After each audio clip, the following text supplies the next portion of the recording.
Cara aduan ke Mahkamah Pemerintahan. Selain melakukan perjalanan untuk aduan secara langsung di Mahkamah Pemerintahan atau melalui pos berdaftar, ada cara lain yang mudah dan jimat masa bagi mereka yang ingin aduan. Adalah dengan aduan melalui sistem kes pemerintahan elektronik yang dapat diajukan di mana saja hanya dengan menyambung ke internet dapat membuat pengaduan. Sistem kes pemerintahan elektronik tidak sukar. Ikuti 3 langkah mudah. Sediakan aduan, pemeriksaan aduan dan buat keputusan. Bagi mereka yang ingin membuat pengaduan yang telah menyiapkan dokumen sokongan dan sokongan untuk memasuki sistem tersebut, kes pemerintahan elektronik berfungsi dengan menggunakan sistem melalui Mahkamah Pemerintahan laman web www.admincourt.go.th.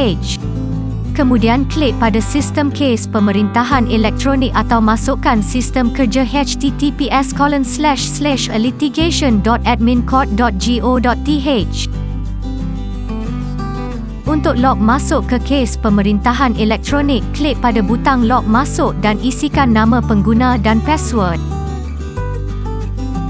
Setelah berjaya masuk ke sistem, skrin akan menunjukkan bagi pengguna untuk memilih sama ada untuk mengemukakan aduan Mahkamah Pemerintahan Pertama atau Mahkamah Agung Tertinggi. Biasanya jika bukan dalam hal undang-undang yang diperlukan untuk diadukan langsung ke Mahkamah Tertinggi, pengadu harus aduan ke Mahkamah Pemerintahan Pertama. Jika ingin aduan dalam bidang kuasa Mahkamah Pemerintahan Pertama, sebagai aduan baru, klik untuk memilih Mahkamah Pemerintahan Pertama. Kemudian pilih untuk aduan dan memilih untuk aduan baru.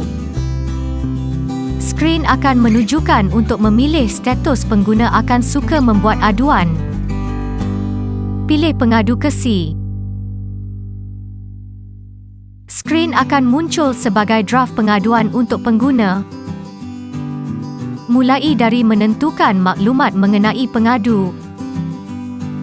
Sekiranya ada terdapat banyak orang yang dibakwa, klik pada butang tambah. Orang yang dibakwa berada di sebelah kanan dalam gambar. Kemudian pengguna dapat menentukan maklumat tindakan dan fakta yang menyebabkan gugatan tersebut diajukan ke Mahkamah Pemerintahan dan permintaan penghakiman atau perintah pengadilan. Jika pengguna telah menyiapkan draft tuntutan, anda boleh upload tuntutan tanpa perlu mengisi maklumat tindakan yang menjadi penyebab tuntutan dan permintaan pengadu yang akan menjimatkan masa pengguna dan dapat aduan dengan cepat.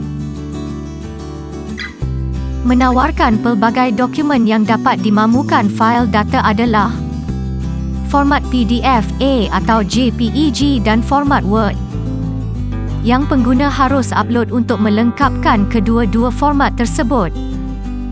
Tawaran bukti ke mahkamah untuk menyokong dakwaan. Boleh upload fail, tetapi mesti dalam format PDF, A atau JPEG sahaja.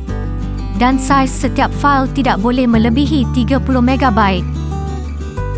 Dan di akhir aduan, tuntutan yang ada permintaan membayar wang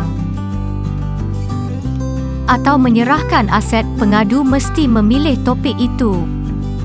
Sebagai kes dengan dana yang harus membayar yuran mahkamah dalam bingkai di bawah dan isikan jumlah wang yang akan dibayar, sistem akan mengira bayaran mahkamah secara automatik.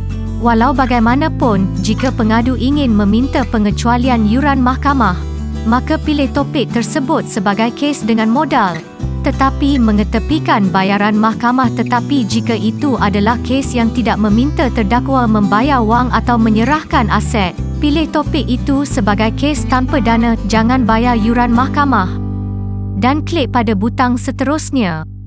Apabila pengguna telah menyiapkan draft tuntutan setelah selesai, ia akan masuk ke proses semakan dan keputusan. Sistem akan menunjukkan draft tuntutan yang telah anda siapkan dengan jumlah fail yang upload untuk memeriksa sekali lagi.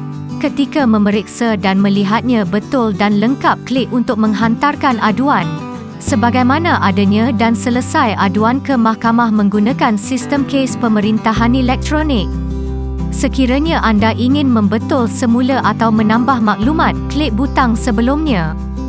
Setelah pengguna selesai menghantar aduan, mereka akan menerima kod rujukan sebagai bukti aduan. Sistem akan hantar kod kepada anda melalui email yang telah didaftarkan untuk digunakan sebagai bukti dan mengikuti aduan sementara tidak ada pengeluaran nombor kes. Dalam kes yang ada yuran mahkamah, pengadu dapat memilih butang pembayaran yuran mahkamah di sebelah kanan untuk memilih jalan pembayaran, atau dapat melanjutkannya semula. Undang-undang dikirakan tarikh memasukkan maklumat ke dalam sistem adalah tarikh penyerahan pengaduan ke Mahkamah Pemerintahan. Sekiranya penyerahan pengaduan di luar waktu pekerjaan akan dianggap bahawa hari pekerjaan pertama Mahkamah Pemerintahan dibuka adalah tarikh penyerahan pengaduan ke mahkamah.